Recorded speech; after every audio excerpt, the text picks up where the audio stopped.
پھر نہیں ہے. اس وقت حکومت کی سب سے زیادہ جو ترجیح ہے وہ چیئرمین نیب کی تعیناتی کیوں ہے؟ یہ چیز سمجھ سے باہر ہے. بالکل سمجھ سے باہر ہے، کیونکہ آپ اگر یہ چاہتے ہیں کہ احتساب کا ادارہ جو ہے وہ غیر متنازع ہو، انڈیپینڈنٹ ہو، اور ہونا بھی چاہیے، تو پھر آپ کو تو اس سے دور رہنا، آپ کو تو اس کی سارے پروسیس کے اندر ذاتی ایشوز کو انوالو ہی نہیں کرنا چاہیے. آپ کو جو آئین اور قانون میں بتایا گیا راستہ ہے وہ اپنانا چاہیے. آپ کو جمہوریت کا جو سبق آپ سب کو سکھاتے رہے ہیں کنٹینر پہ کھڑے ہو کر، اس پر خود عمل کرنا چاہیے. اور آپ کو چاہیے کہ آپ قانون اور آئین کے مطابق جو بھی طریقہ کار آئین وضع کرتا ہے اس پر عمل درآمد کر دیں. ذاتی فیئر یا فیور، ان کے جب اوت لیتے ہیں وزیر اعظم صاحب یا کوئی بھی وزیر، وہ یہ کہتا ہے کہ میں اپنے اس عہدے کے دی گئی ذمہ داریاں وداؤٹ فیئر اور فیور، یعنی بالکل امپارشلی ایکسیکیوٹ کروں گا. تو یہ تو ان کا تقاضا ہے، ان کے آئین، نہ صرف آئین اور قانون کا تقاضا ہے بلکہ ان کے اوتھ کا بھی تقاضا ہے. صحیح. تو اب جو طریقہ کار ہے اس پہ عمل درآمد نہ کریں اور آپ کہیں کہ ہم آرڈیننس کے ذریعے اس کو امپلیمنٹ کر دیں گے. دیکھیے میں تو اس کو یوں دیکھتا ہوں کہ یہ جمہوری عمل کا ایک طرح سے فیلئر ہے. دیکھیے اگر آپ پریزیڈنٹ صاحب کو بھی آئین یہ اختیار دیتا ہے، صدر پاکستان کو، جی جی عارف الوی صاحب ہوں یا کوئی بھی ہوں، کہ وہ ایک آرڈیننس کے ذریعے جو ہے کسی قانون کے اندر ترمیم کر دیں یا قانون سازی کر دیں.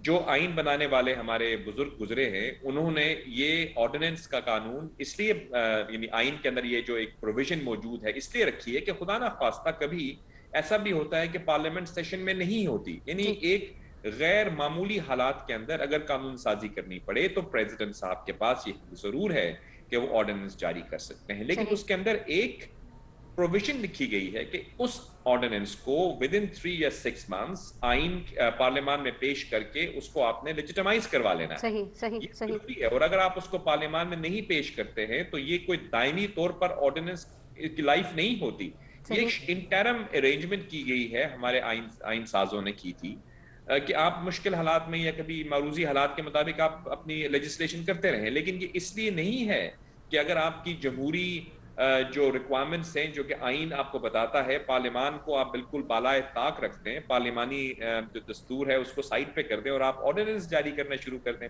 تو یہ تو صحیح میں سمجھتا ہوں جمہوری اقدار کے منافی ہوگا، صحیح. کیونکہ صحیح. آرڈیننس اس لیے نہیں لایا گیا تھا، اس کے پیچھے جو ریزننگ تھی وہ یہ نہیں تھی.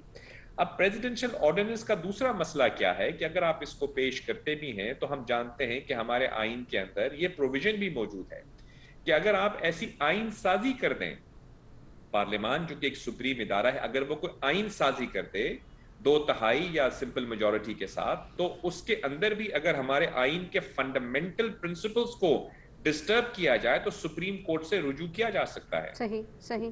اسی طرح آرڈیننس ایک ایسا آرڈیننس جو کہ بالکل آپ کو ایک اپوائنٹمنٹ کا طریقہ کار آئین میں لکھا گیا ہے، اس سے برخلاف اگر آپ ایک آرڈیننس کے ذریعے اپوائنٹ کر دیتے ہیں یا ایکسٹینشن دے دیتے ہیں تو کیا ہمارے فاضل اٹارنی جنرل صاحب یقیناً یہ جانتے ہوں گے اس قسم کا تو آرڈیننس اگلے دن ہی شاید سپریم کورٹ میں چیلنج ہو جائے. تو جو بھی مشورہ یہ دیا جا رہا ہے حکومت کو کہ آپ آرڈیننس کے ذریعے کرتے ہیں، میں سمجھتا ہوں کہ وہ دانش مندانہ مشورہ نہیں ہے. صحیح اس کا صحیح. ایک ہی طریقہ ہے اور وہ یہ ہے کہ آپ آئین میں دیے گئے راستے پر عمل درآمد کریں. ٹھیک اب ٹھیک دیکھیے ٹھیک.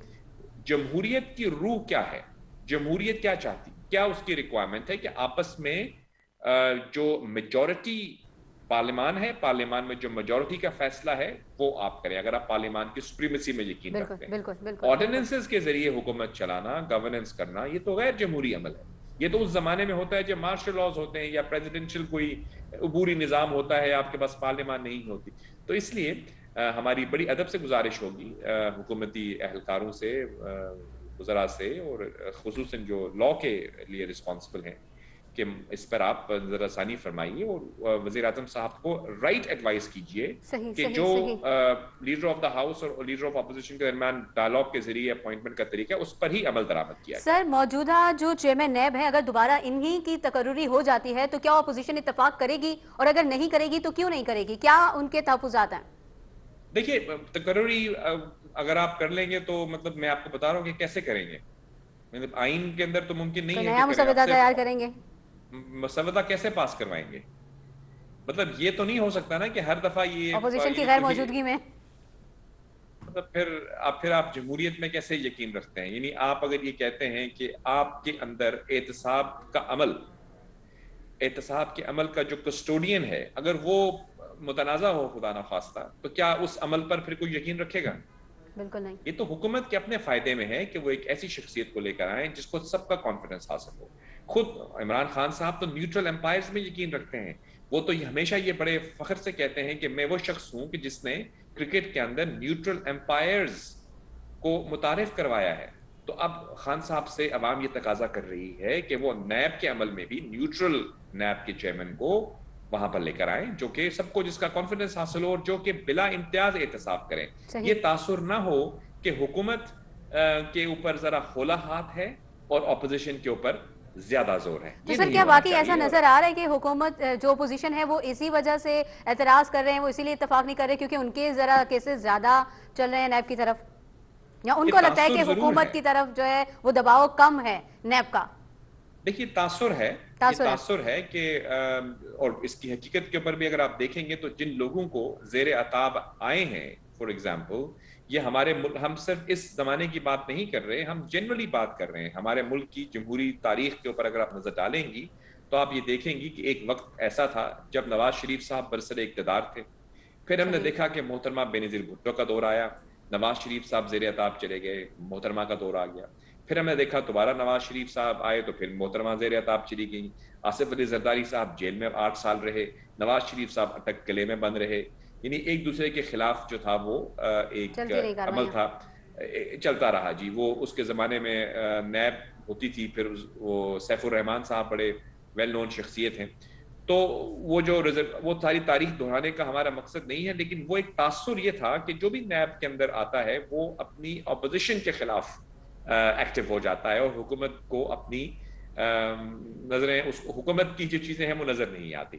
تو یہ تاثر پنپتا رہا. لیکن اب جب احتساب کا عمل ہو رہا ہے، جسٹس جاوید اقبال صاحب ایک بڑے ہی میں کیا کہہ سکتا ہوں کہ انڈیپینڈنٹ جج رہے ہیں، اور ان کی وہ خود بھی میں سمجھتا ہوں یہی چاہیں گے کہ وہ جج کے لیے بڑا ضروری ہے کہ وہ انڈیپینڈنٹ رہے. تو آئی ہوپ کہ ایکسٹینشن کی بات جو لوگ کر رہے ہیں وہ اپنی ان کی ذاتی رائے ہوگی، اور جو الٹیمیٹ فیصلہ ہوگا وہ ملکی مفاد میں ہوگا. سر آپ کی پیشن گوئیاں جتنی بھی ابھی تک آپ نے کی ہیں بڑی حد تک جو ہے وہ کامیاب رہی ہیں. آپ کو کیا لگتا ہے کہ اگر چیئرمین نیب کی تقرری، موجودہ چیئرمین نیب کی دوبارہ تقرری نہیں ہوتی تو پھر کون سے ایسے نام ہیں جن کو آپ کو لگتا ہے کہ وہ منتخب ہونے کے ان کے چانسز زیادہ ہیں؟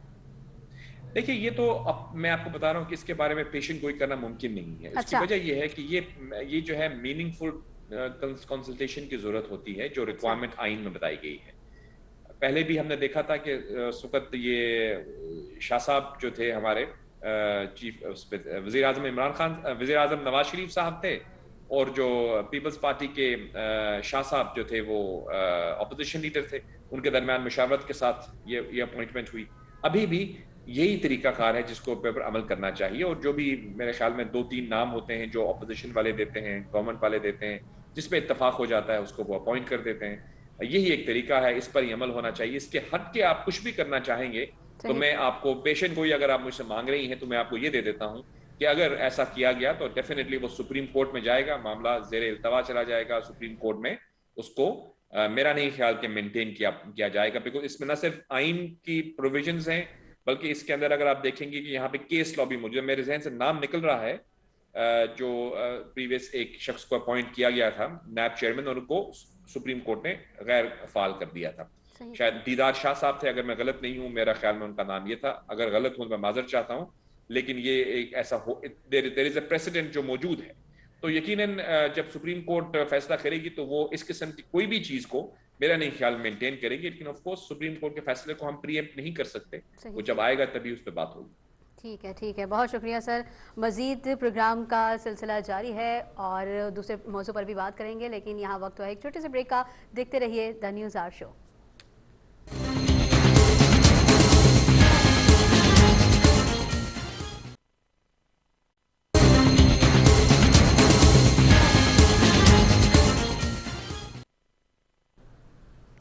ویلکم بیک ناظرین، آپ دیکھ رہے ہیں دا نیوز آر شو. ہمارے ساتھ موجود ہیں جاوید ملک صاحب. جاوید ملک صاحب، وزیر اعظم نے اقوام متحدہ میں خطاب کیا ہے.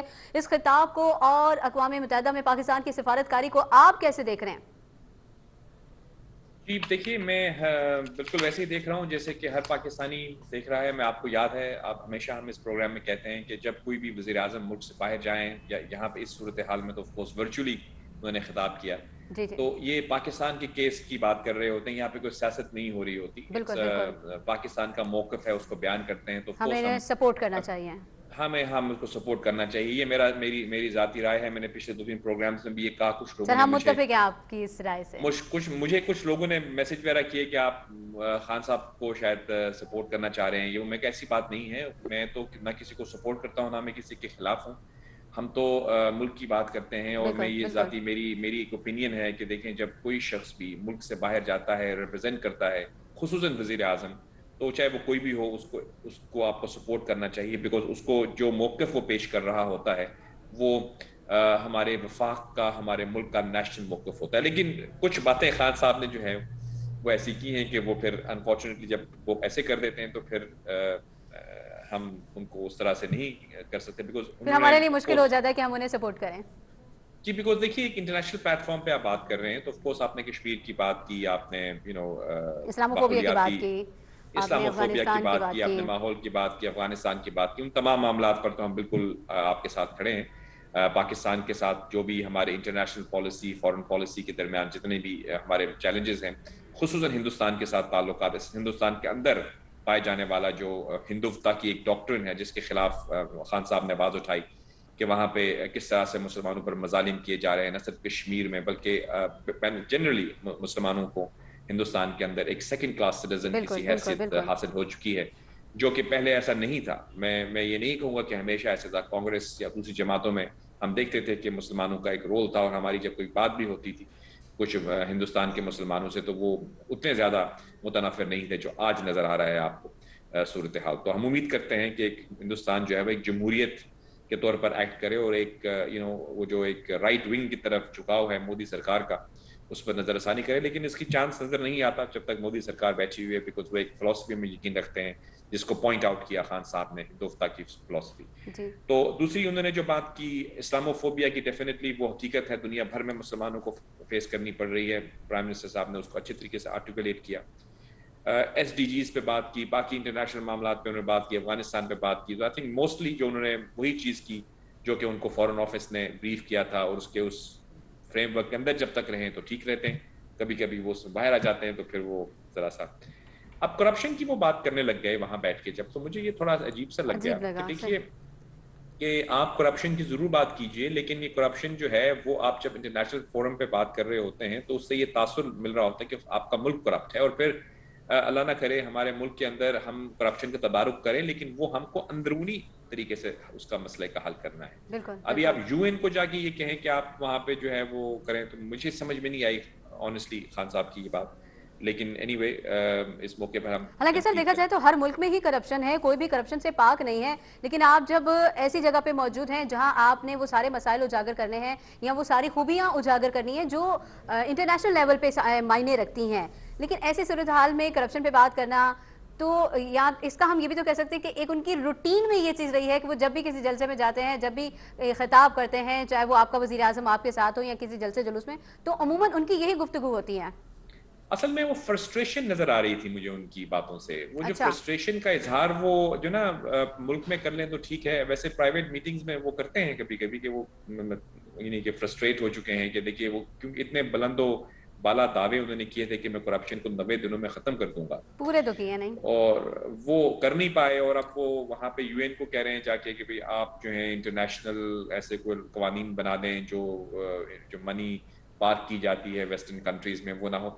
یہ وہ فورم نہیں ہے. With all due respect to Khan مطلب صاحب، آپ اپنی کمزوریاں بتا رہے ہیں ساری دنیا کو. مطلب یہ وہ فورم نہیں. یو این ایسی کوئی لیجسلیشن نہیں کر سکتی. یہ تو ہر ملک کا اپنا ذاتی انفرادی معاملہ ہے. دیکھیے صحیح صحیح. یو این جو ہے وہ ایک کنسلٹیو کمیٹی ہے. ہم اس کی تاریخ میں ہم کیا چلے جائیں، یو این کی افیکٹیویٹی یا یو این کی جو ایک فورم ہے وہ ایک ملٹی لیٹرل ڈپلومیسی کا فورم ہے.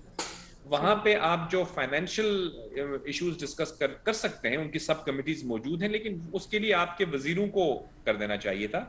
بہرحال خان صاحب کی وہ ایک آف کورس پرائم منسٹر ہیں تو وہ جو چاہیں کر سکتے ہیں، لیکن نہ کرتے تو بہتر ہوتا. لیکن بہرحال خان صاحب کا جو ہے وہ وہاں پہ گئے نہیں. کچھ لوگوں نے سوال کیے کہ دیکھیے خان صاحب جو ہیں، اصل میں آپ نے ایک بڑا اچھا ضمنی سوال کیا تھا کہ ہماری جو سفارتکاری ہے یو این کے اندر وہ کیسی رہی.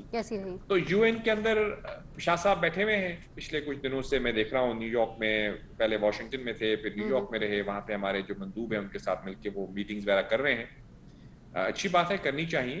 لیکن لگتا کچھ یوں ہے کہ خان صاحب نہیں، ان کو ابھی تک بائیڈن کے ساتھ ان کی جو آئس بریکنگ سیریمنی ہے، وہ گراؤنڈ بریکنگ سیریمنی ہے، آئس بریکنگ، کہ دونوں کے درمیان ایک طرح سے جو تناؤ ہے کہ بات نہیں ہو رہی، کہ افغانستان کے اندر اتنی بڑی ڈیولپمنٹس ہو رہی ہیں، پاکستان اس کے اندر بالکل نیکسٹ ڈور نیبر ہے، اور امریکن پریزیڈنٹ اور پرائم منسٹر آف پاکستان کے درمیان کوئی ڈسکشن نہیں ہے، کوئی ڈائلاگ نہیں ہے. یہاں تک کہ خان صاحب جو ہیں وہ کبھی سی این این پہ، کبھی کسی مختلف چینلز پہ جو ہیں انہوں نے انٹرویوز جو دیے ہیں ان میں بھی وہ ذکر کر رہے ہیں کہ بھئی میری ان سے کوئی بات نہیں ہو رہی. وہ جو اینکر ہیں وہ بھی حیران ہو جاتے ہیں، جو ویسٹرن اینکر ہوتے ہیں، کہ یہ کیسے ممکن ہے.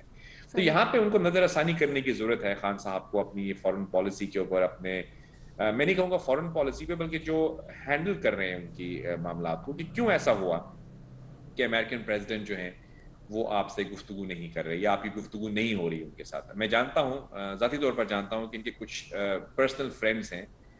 ایک تو روایتی طور پر ہماری ایمبیسی ہوتی ہے، وہ کام کر رہے ہوتے ہیں. کچھ ان کے ذاتی بھی کنیکشنز ہیں خان صاحب کے. برطانیہ میں کچھ زیادہ ہیں، امریکہ میں اتنے نہیں ہیں، لیکن پھر بھی ہیں ان کے. تو وہ جو ان کے پرسنل لیول پر بھی انہوں نے بڑی ایفرٹس کر رہے ہیں. ان کے کچھ لوگ آئے تھے یہاں پہ، بلکہ ایک دو ایسے بھی ہیں جن کو انہوں نے بڑا، جب انہوں نے پاکستانی نژاد امریکن یہاں پہ آئے، ان کو بڑی، ہمارے چینلز نے بھی بڑا ان کو اٹھایا. کبھی ایک چینل پہ بیٹھے ہیں، کبھی جسے ایسے تاثر دیا کہ غالباً یہ شاید امریکن کانگریس کے کوئی بہت ہی امپورٹنٹ ایڈوائزر ہیں، اور اس طرح کے وہ آئے، وہ انہوں نے آ کے میٹنگز وغیرہ بھی کی یہاں پہ. لیکن وہ جب واپس گئے، اور اب وہ میں سن رہا ہوں کہ وہ جو لوگ جو ان کو ہینڈل کر رہے تھے وہ کال کرتے ہیں، وہ ان کو آگے سے بہانے بنا رہے ہیں کہ نہیں وہ ہماری یہ ہو گئی ہے، وہ ہو گئی ہے، فلاں بات ہو گئی. تو انفارچونیٹلی ان کی ابھی تک کوئی بریک تھرو نہیں ہو پائی پریزیڈنٹ بائیڈن یا ان کے ایڈمنسٹریشن کی کسی اہم level per. I think Shah Mahmood صاحب کی ہوئی ہے کوئی سائڈ لائنز پر غالباً، جو بلنکن ہیں ان کے سیکرٹری آف اسٹیٹ. بڑی اچھی بات ہے. تو اس کا فائدہ اٹھاتے ہوئے مودی صاحب جو ہے وہ وہاں پہ نازل ہو گئے. آپ نے دیکھا جی، وہ تو 1-to-1 میٹنگز بھی ان کی ہوئی بائیڈن کے ساتھ. اور آپ یہ بھی جانتی ہیں نا کہ وہ جو کیملا ہیرس ہیں، کیملا ہیرس جو کہ نائب صدر ہیں امریکہ کی، وہ بھی ایک بڑی انٹرسٹنگ شخصیت ہیں، کہ وہ افریقی نژاد بھی ہیں، اور وہ ہندوستان سے بھی ان کا کنیکشن بنتا ہے. ان کی والدہ جو تھیں وہ ہندوستان ساؤتھ کی تھیں، اور والد جو ان کے تھے وہ افریقی نژاد تھے، افریقن امریکن جنہیں کہا جاتا ہے. تو وہ انڈین ہیریٹیج کو بھی اون کرتی ہیں. ان کا پورا نام ہے کیملا ڈیوی ہیرس. ڈیوی یعنی دیوی جسے ہم کہتے ہیں. تو ہاں جی، کیملا ڈیوی ہیرس. تو ہندوستان سے بھی ان کی کنیکشن بنتی ہے، اور ادھر سے افریقن امریکن سے بھی جوڑتی ہیں. اور of course born brought up وہیں کی ہیں. بڑی افیکٹو جو ہے وہ ایک لائر بھی رہی ہیں. پھر انہوں نے میرے خیال میں بڑی اہم عہدوں پر فائز ہونے کے بعد وہ الیکٹ ہو کے آئی خاتون کے طور پر، جو ہے وہ پہلی نائب صدر امریکہ کی. تو مودی صاحب جب وہاں ان سے ملنے گئے تو انہوں نے، تو آپ کو پتا ہے نا کہ یہاں پہ بھی جب وہ کہیں جایا کرتے تھے تو ایک دم سے وہ گلے لگانے کی کوشش کرتے تھے پریزیڈنٹس کو، بالکل پروٹوکول کو توڑ دیتے تھے، اور ہر کسی کو وہ گلے لگا رہے ہوتے تھے، اور ایک تاثر دینا چاہتے تھے کہ میں بہت ہی کوئی بڑا ڈپلومیٹ ہوں. اور انہوں نے غیر روایتی طور پر جو ہے انہوں نے اپنی ریلیشن شپ بنانے کی کوشش کی. تو گئے تو وہ اس چکر میں تھے کہ چلو جی خان صاحب نہیں ہے تو میں وہاں پہ خوب جو ہے میٹنگز کروں گا، اور دنیا کو یہ بتاؤں گا کہ دیکھو ہندوستان کی ڈپلومیسی بڑی زبردست ہوئی. لیکن انفارچونیٹلی، بلکہ فارچونیٹلی، ان کی جو ارادے تھے یا ان کے جو عزائم تھے ان پہ ان کو ناکامی ہوئی. اور رپورٹس آئیں کہ جو کیملا ہیرس کی میٹنگ ہوئی ہے مودی صاحب سے، وہ تو بڑے تحفے وغیرہ لے کر گئے ان کے لیے کہ بھئی ہم کو بولیں گے آپ تو انڈین ہیں اور آپ تو ہماری وجہ سے بنی ہیں، اور بڑے ایک ان پہ پورا انہوں نے ایک بنایا ہوا تھا سسٹم. لیکن جب وہ گئی تو وہ کیملا ہیرس وکیل بھی ہیں، انہوں نے بڑی پولائٹلی اور بڑے ہی ادب سے انہوں نے بات کی پروٹوکولز کے اندر رہتے ہوئے، اور انہوں نے ہیومن رائٹس کا ایشو اٹھا دیا مودی صاحب کے سامنے. اور ان کو کہا کہ دیکھیے کشمیر کے اندر اور ہندوستان کے اندر جو یہ ہیومن رائٹس کی وائلیشنز ہو رہی ہیں ہندوستان میں، یہ ہم ان سے بڑے ڈسٹربڈ ہیں. اور ایک دم جو ہے مودی صاحب پریشان ہو گئے. وہ سمجھ رہے تھے کہ شاید یہ کیملا دیوی ہیرس جو ہیں یہ تو شاید مجھے کہیں گی بھائی واہ وزیر اعظم مودی آپ آئے ہیں مجھ سے ملنے. لیکن انہوں نے تو ان کو بڑے ہی پولائٹلی جو ہے وہ کیا کہتے ہیں کڑے ہاتھوں لے لیا اور کہا کہ وہ ایشو اٹھا دیے. تو مودی صاحب فوراً سے آئیں بائیں شائیں کرنے پر مجبور ہوئے. البتہ کیونکہ وہ میٹنگ کو اتنی اچھی نہیں ہوئی جتنی کہ وہ ایکسپیکٹ کر رہے تھے. امیدیں ان کی بہت زیادہ تھی کہ بس ہم ان کو تو اپنا بنا لیں گے اور اس کے بعد پھر ان کے ذریعے ہم بائیڈن صاحب سے بھی اپنے ریپو ڈیولپ کریں گے اور پھر ہم مل کے جو ہیں پاکستان کے خلاف کوئی سازشیں کریں گے. خان صاحب کی بات نہیں ہو رہی تو اس کا فائدہ اٹھائیں گے، لیکن وہ ان کی عزائم ناکام ہو گئے. مودی صاحب کو اس میں کوئی خان صاحب یا ان کی شاہ محمود صاحب کی جو ہے وہ سفارت کاری کا کارنامہ نہیں ہے. یہ بس امریکنز ہیں، بڑے سمجھدار لوگ ہوتے ہیں، وہ بھی دیکھتے ہیں کہ کیا ہو رہا ہے، صورتحال کو سمجھتے ہیں. لیکن بہرحال ان کی کوآپریشن چل رہی ہے جس کی وجہ سے میں سمجھتا ہوں کہ ان کی میٹنگ ہوئی. بہت سے لوگ اس پہ مختلف تجزیے کر رہے ہیں، میں دیکھ رہا ہوں کچھ تجزیے جو ہیں وہ صحیح ہیں، کچھ تجزیے جو ہیں وہ بالکل ان کا حقیقت سے کوئی تعلق نہیں ہے. ہر چینل پر ہر تجزیہ کار اپنے ہی انداز میں بات کرتا ہے اور چلیں ان کی اپنی وہ ہے. جو حقیقت ہے دراصل وہ یہ ہے، جی مودی صاحب کے لیے ایک پیغام بھی دینا چاہیں گے. رہ گیا ہے بس اس کو ختم کرتے ہیں ہم اس موضوع کو کہ جو اصل میں ریزن تھی دیکھیے امریکنز اپنے انٹرسٹ پہ ریلیشن شپ بناتے ہیں. یہ چیز ہمارے کچھ فورن پالیسی کے ایکسپرٹس بھول جاتے ہیں. وہ سمجھتے ہیں کہ ہم اگر دوستی کر لیں گے ان کے ساتھ، جیسے مودی صاحب نے سمجھا کہ ہم ان کے ساتھ کوئی انڈین کنیکشن جوڑ کے اپنی دوستی بنا لیں گے، ایسا نہیں ہوتا. امریکنز کے تعلقات صرف ایک چیز پر مبنی ہوتے ہیں، وہ ہوتے ہیں ان کے انٹرسٹ. ان کے انٹرسٹ کیا ہیں؟ جب ان کے انٹرسٹ افغانستان میں تھے تو وہ آپ کے ساتھ روز بات کرتے تھے. اب ان کے انٹرسٹ فرق ہیں، وہ آپ کے ساتھ نہیں کر رہے. پریزیڈنٹ صاحب انڈیا سے کیوں کر رہے ہیں؟ یہ سوال پیدا اٹھتا ہے نا، پیدا ہوتا ہے. تو وہ یہ ہے کہ وہ چاہتے ہیں، ان کا ہدف یا ان کا ٹارگٹ جو ہے، یا وہ یہ چاہتے ہیں کہ چائنیز جو چائنا ہے، چائنا کے سامنے ہندوستان کو وہ رکھیں، کیونکہ ایک بہت بڑا ملک ہے ہندوستان اور چائنا کی آبادی کے لحاظ سے دونوں آلموسٹ قریب ہیں، 19-20 کا فرق ہے ان کے اندر. تو چائنا کو کاؤنٹر کرنے کے لیے امریکہ یہ سمجھتا ہے کہ ہندوستان کا کارنر اگر وہ لے اور ہندوستان کو یوٹیلائز کرے، پچ کرے چائنا کو نیچے کرنے کے لیے، تو اس کے حوالے سے ان کے کچھ ایجنڈا آئٹمز ہوتے ہیں جن کو وہ ڈسکس کرتے ہیں. مودی صاحب یہ سمجھتے ہیں شاید میرے ساتھ تعلق بنانا چاہ رہے ہیں، ہوتا ایسا نہیں ہے. وہ چائنا کو کاؤنٹر کرنے کی جو اسٹریٹجی ہے اس کے اندر ہندوستان کا ایک رول ہے جس کو وہ امریکنز پرسو کرتے ہیں. اس حوالے سے ہی ان کی ساری گفتگو ہوئی، یہی ان پہ بات ہوئی. لیکن اس میٹنگ کے اندر بھی جو بائیڈن نے، بیکاز جو بائیڈن کے بارے میں ایک بڑی اہم بات آپ کو پتا ہوگی کہ جو بائیڈن پاکستان اور ہندوستان کے معاملات کو بڑی بخوبی جانتے ہیں. یہ یہاں پہ آ بھی چکے ہیں 2 دفعہ، ایز اے سینیٹر بھی آئے ہیں، مجھے لگتا ہے شاید ایز اے وائس پریزیڈنٹ آئے یا نہیں، سینیٹر کے طور پر ڈیفینیٹلی آئے ہیں. پاکستان کے تمام انٹرسٹ کو وہ سمجھتے ہیں، کشمیر کے معاملے میں بڑے ویل انفارمڈ ہیں. اس لیے جب ان کی میٹنگ ہوئی تو انہوں نے مودی صاحب کو بالکل یہ چیز واضح کی کہ کشمیر کے معاملے میں جو آپ نے اٹراسٹیز کی ہیں اور جو ہیومن رائٹس کی وائلیشنز ہیں، یہ آپ کو ان کے اوپر نظر ثانی کرنی پڑے گی. تو یہ ایک میں سمجھتا ہوں کہ مودی صاحب کے اوپر ایک چمبا سا ہوا ان کو، اور وہ پشیمان ہو کر وہاں سے لوٹ رہے ہیں، اپنے عزائم ان کے پورے نہیں ہوئے. تو میں سمجھتا ہوں اس حوالے سے پاکستان جو ہے وہ کامیاب رہا ہے کہ وہ اپنے موقف کو وہاں پہ پیش کر دیا. سر وہاں پہ وزیر اعظم عمران خان نے کچھ اور بھی مطالبات کیے تھے، جس میں سید علی گیلانی صاحب کی تدفین کے حوالے سے اور دہشت گردی کے خلاف جو ہے وہ اگر آپ نے اس کا خاتمہ کرنا ہے تو آپ کو متحد ہونے کی ضرورت ہے. اس طرح کے مزید انہوں نے اسلامو فوبیا کو ختم کرنے کی بھی بات کی. کیا سمجھتے؟ اور ساتھ ہی ساتھ میں جو سب سے اہم بات ہے کہ انہوں نے طالبان کی حمایت بھی کی. ایک طرف وزیر اعظم صاحب نے کہا کہ جی طالبان کا پھر سے اقتدار میں آنا، اس میں پاکستان کا کوئی کردار نہیں ہے، وہ خود سے اقتدار میں آئیں. لیکن ساتھ ہی وہ دنیا کو یہ بھی بتا رہے ہیں کہ آپ طالبان حکومت کو تسلیم کر لیں ورنہ افغانستان پھر سے دہشت گردوں کی اماج گاہ بن جائے گا. تو کیا یہ ایک ہی بیان میں دونوں چیزیں نہیں آ رہی ہیں؟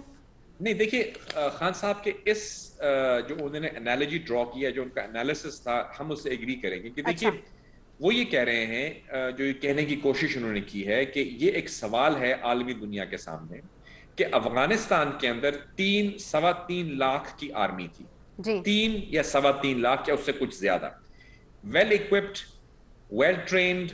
20 سال سے جو ہے ان کو ٹریننگ مل رہی ہے، امریکنز وہاں پہ ہیں، نیٹو والے بیٹھے ہوئے ہیں وہاں پہ. تو یہ سوال پیدا ہوتا ہے بین الاقوامی قوتوں کے لیے کہ جب طالبان وہاں پہ آئے تو یہ 3 لاکھ کی آرمی کہاں گئی, کیوں ہے. انہوں نے ریزسٹ نہیں کیا ان کو, ٹھیک ہے. کہ وہ کیا ریزنز تھیں جس کی وجہ سے اس آرمی نے طالبان کا جو غلبہ تھا اس کو روکنے کی کوشش نہیں کی. That's the question. یہ خان صاحب نے ایک سوال چھوڑا ہے تمام انٹرنیشنل کمیونٹی کو, اور میں سمجھتا ہوں کہ یہ جو سوال ان کو دیا گیا ہے یہ خان صاحب کو پراپرلی ہماری سیکیورٹی ایپریٹس کے ساتھ ساتھ فورن آفس نے بھی بریف کیا ہے, کیونکہ یہ حقیقت ہے پاکستان نے طالبان کو نہیں لایا. طالبان اس لیے آئے ہیں کہ جو وہاں پہ نظام تھا وہ ایک بے ساکھیوں پہ کھڑا ہوا تھا, اور they didn't have any legitimacy. اس کی وجہ سے وہ سسٹم کولیپس ہوا, اس سے ایک ویکیوم پیدا ہوا, اس ویکیوم کے اندر طالبان آ گئے. اور خان صاحب یہ کہہ رہے ہیں کہ آپ ان کے ساتھ انگیج کر کے, یہ عوام جو وہاں پہ ہیں وہ اس کا ایک بہت بڑی تعداد ان کے خلاف بھی ہے. یقیناً طالبان کی کچھ ایسی چیزیں ہیں جس کے اوپر ریزرویشن ہو سکتی ہیں لوگوں کو, لیکن ان ریزرویشنز کو ایڈریس کرنے کا طریقہ کیا ہے کہ آپ انگیج کر کے ڈائلاگ کریں ان کے ساتھ. اگر آپ ان کو 20 سال آپ نے ان کو اگر ان کے خلاف کیمپین کی تو کیا حاصل ہوا؟